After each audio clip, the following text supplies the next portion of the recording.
Olá, crianças! Vamos começar a correção no livro de português, páginas 29 a 31.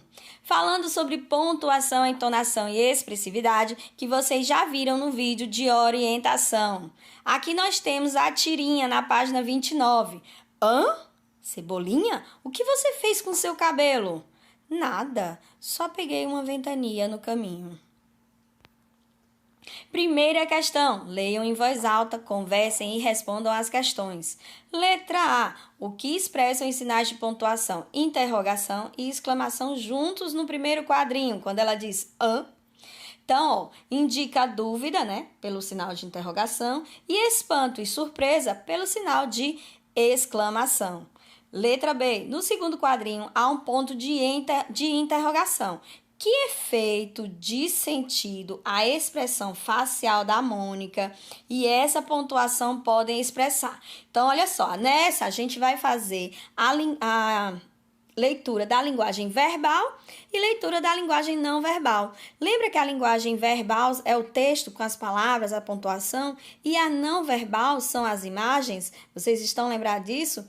Então, pronto. Então, vamos fazer a leitura da expressividade na linguagem não verbal, nas imagens, e vamos fazer a leitura da entonação e da pontuação na linguagem verbal, que é o texto. Relembrou? Então, vamos lá. Podem expressar dúvida, espanto, estranhamento, surpresa, né? Quando você olha para a feição, para o rosto da Mônica, você percebe que tem uma dúvida, que tem um espanto, que tem um estranhamento, que tem uma surpresa em relação ao cabelo do Cebolinha, que tá todo cacheadinho. Letra C. No último quadrinho, a pontuação empregada e a expressão no rosto de Cebolinha indicam que sentimentos. Então, novamente, vamos olhar a expressividade na linguagem não verbal, nas imagens. E vamos olhar a pontuação e a nossa entonação na hora da leitura, né, e da interpretação, na linguagem verbal, no texto. Então, o que é que vocês acham que indicam? Indiferença pela dúvida da Mônica, ou seja, ele não estava dando muita importância, né, ao que a Mônica estava em relação à dúvida. Também uma certa irritação, incômodo com o cabelo novo, que eu acho que ele não gostou.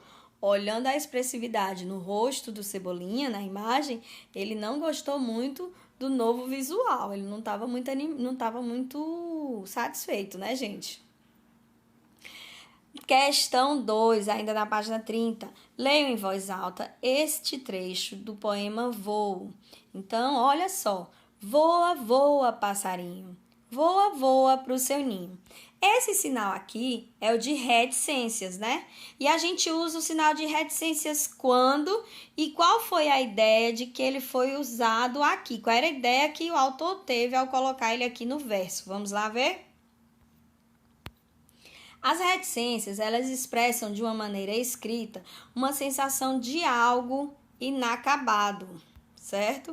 Elas representam a sensação de algo não inacabado, ou seja, você ainda não concluiu o seu pensamento na sua escrita.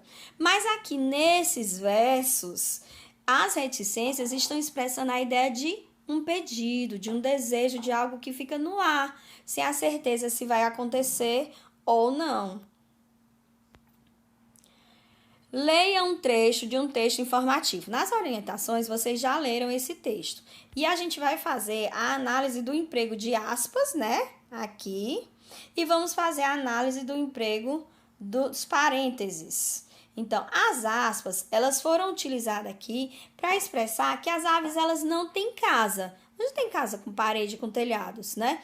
Mas elas têm ninho. E a gente pode chamar o ninho de casas, então, de casa, né, da casa deles. E por isso o uso de aspas. Você está usando a palavra sua casa, mas na verdade era o ninho, né, se referindo ao ninho.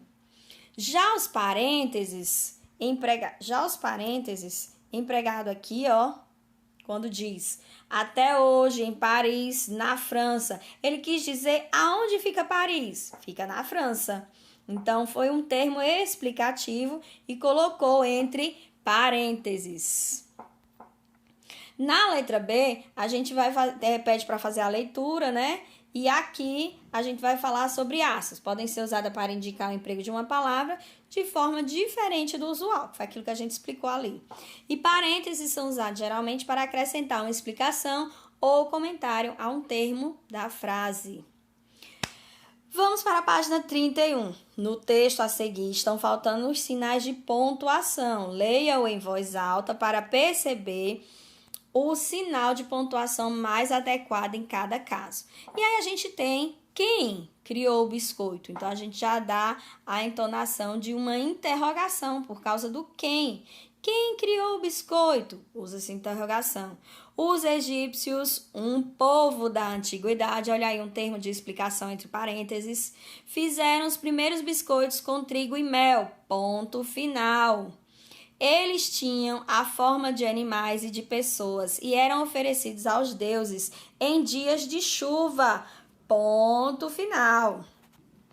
Séculos depois, os franceses aperfeiçoaram a técnica. Ponto final novamente. Descobriram que, assando a massa 2 vezes, reduziu a umidade e o produto durava mais tempo. Ponto final. Esse termo aí, entre vírgula novamente, né? Descobriram que, assando a massa 2 vezes, reduziam a umidade e o produto durava mais tempo. Por isso, a palavra biscoito vem do francês biscuit, entre aspas, que significa assar 2 vezes. Essa vírgula está separando, né? Dando uma explicação ao termo biscuit. Significa assado 2 vezes, entre aspas, né? Usando o termo para se referir, para dar. E no final nós temos o ponto final, lá no finalzinho do texto. Gente, eu vou deixar aqui, vocês vão dar pausa e vão fazer a correção aí do texto de vocês. Não precisa disso aqui, sugestão de reescrita, tá? Não precisa disso.